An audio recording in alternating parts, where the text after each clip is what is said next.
Hello and welcome. Today, I'll show you how to use the project limit features on the Emma platform. These features help you set guardrails at the project level for costs, resources, and providers, ensuring better control over your cloud usage. Enabling project limits.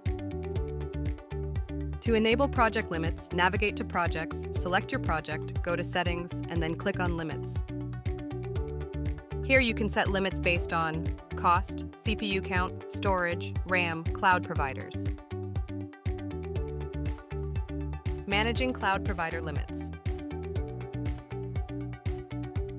You can enable or disable specific cloud providers for your project.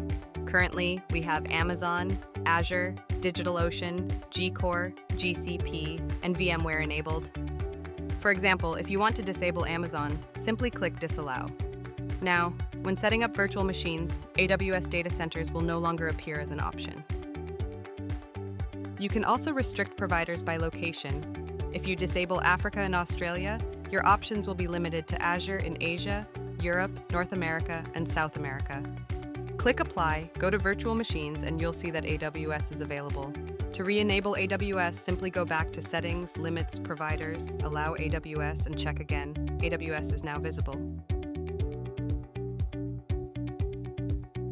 Setting resource limits.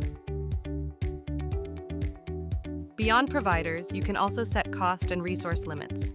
By default, everything is unlimited, but you can customize these limits. Cost, set a maximum of $6,000 per month. CPUs, limit to 150 per project. RAM, set a cap at 100 GB. Storage, restrict to 9,000 GB. Once saved, these limits act as guardrails, preventing projects from exceeding their allocated resources. And that's it! You've now set up project limits on the Emma platform. Thanks for watching.